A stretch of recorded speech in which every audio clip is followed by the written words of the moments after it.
Bismillahirrahmanirrahim. Assalamualaikum warahmatullahi wabarakatuh. Di sini saya akan menjelaskan tentang apa itu pasar, bentuk-bentuk pasar, dan segmentasi pasar. Oke, langsung aja. Yang pertama, apa sih pasar itu? Pasar dalam ilmu ekonomi adalah tempat bertemunya pembeli dan penjual untuk melakukan transaksi ekonomi. Pasar tidak menunjuk pada lokasi atau tempat tertentu karena pasar tidak mempunyai batas geografis, jadi nggak ada tempatnya, nggak ada tempat, nggak menentukan tempat itu di mana, nggak harus ada tempat yang ada lokasi. Dalam hal ini pasar merujuk pada semua kegiatan penawaran dan permintaan untuk tenaga kerja, modal, surat berharga, dan uang. Jadi nggak cuman pasar tradisional. Oke.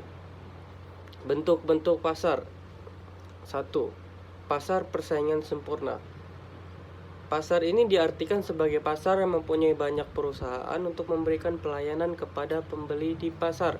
Pada dasarnya, pasar persaingan sempurna jenis produk yang dijual relatif sama atau bersifat homogen. Setiap perusahaan menawarkan barang yang identik. Contohnya seperti sepeda motor, Honda, Yamaha, Suzuki, Kawasaki, dan lain sebagainya. Yang kedua, pasar monopoli. Dalam buku bisnis tahun 2019 karya Thomas Sony, Tambunan, dan Wilson RG, pasar monopoli adalah suatu pasar di mana hanya ada satu perusahaan saja. Perusahaan tersebut menghasilkan barang yang tidak mempunyai barang pengganti yang sangat dekat, serta keuntungannya yang diperoleh melebihi normal. Bahkan, dalam pasar monopoli biasanya hanya satu produsen yang dapat menetapkan harga produk-produknya. Contohnya di Indonesia itu ada seperti PLN atau dan sejenisnya. Yang ketiga, pasar persaingan monopolistik. Pasar ini adalah pasar dengan banyaknya para konsumen yang menghasilkan suatu komoditas yang berbeda-beda, dan bisa disebut juga sebagai pasar yang adanya banyak penjual yang menawarkan satu jenis barang dengan banyak produk yang berbeda-beda dalam hal kualitas, bentuk, dan juga ukuran produk. Itu seperti di pasar tradisional, itu di suatu toko banyak yang menjual produk-produk berbeda dan banyak konsumen yang berbeda-beda juga jenisnya. Yang terakhir, belum. Yang keempat, ada pasar oligopoli, adalah pasar persaingan tidak sempurna. Ini karena dalam ciri pasar oligopoli, jumlah antara produsen atau pedagang tidak sebanding jumlah pembeli atau produsen atau konsumen. Sebagai gambaran, monopoli adalah suatu pasar yang dikuasai satu perusahaan. Oke, yang kelima dan yang terakhir, pasar tradisional merupakan pasar di mana kegiatan penjual dan pembelinya dilakukan secara langsung dalam bentuk eceran dalam waktu sementara atau tetap dengan tingkat pelayanan terbatas. Dalam buku Indonesian Culture tahun 2009 karya Rahmat Widianto, pasar tradisional merupakan pasar yang berkembang di masyarakat dengan pedagang asli pribumi.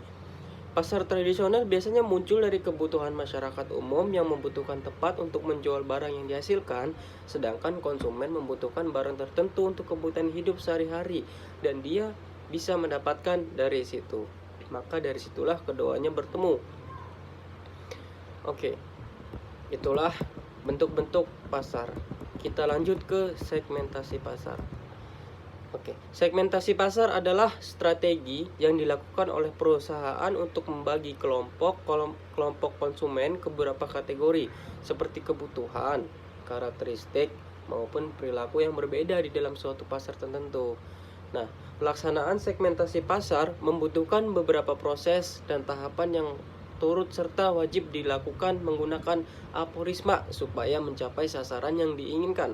Sederhananya gini, segmentasi pasar juga diidentifikasikan menjadi proses identifikasi serta analisis pembeli nih terhadap produk dan keterkaitan antara ciri konsumen dan produk-produk yang akan kita jual.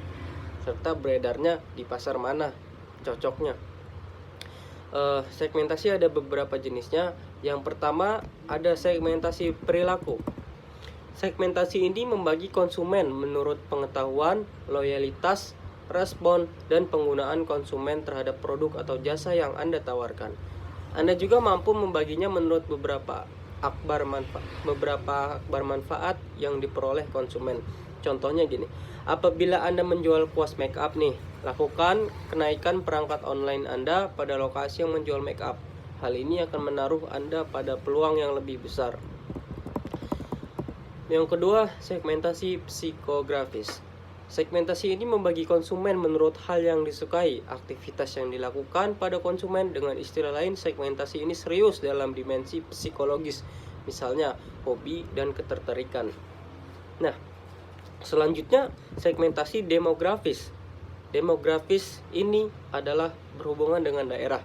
Strategi ini membagi konsumen menurut ciri generik konsumen seperti usia, gender, pekerjaan, pendidikan, pendapatan, daerah, dan lainnya. Segmentasi ini sebenarnya relatif gampang dilakukan lantaran jumlah konsumen, tetapi juga relatif sulit lantaran pangsa pasarnya sangat luas, sehingga membutuhkan bisnis yang besar dan pembagian yang lebih rinci supaya menerima konsumen yang sesuai. Nah, maaf tadi disinggung segmentasi geografis.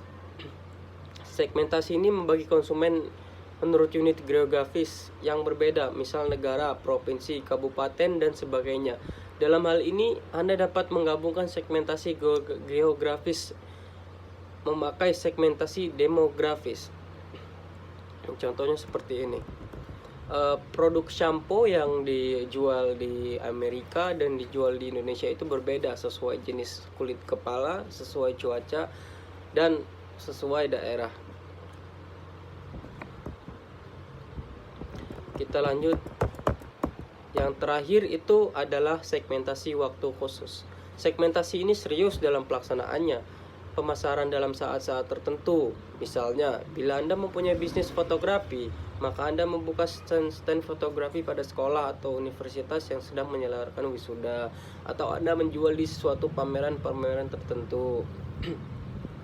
Maka identiknya adalah waktu yang khusus yang hanya ada di suatu saat. Kita manfaatkan waktu itu untuk berjualan. Oke. Jadi seperti itulah pengertian pasar, bentuk-bentuk pasar, dan apa sih itu segmentasi pasar. Sekian dari saya. Wassalamualaikum warahmatullahi wabarakatuh.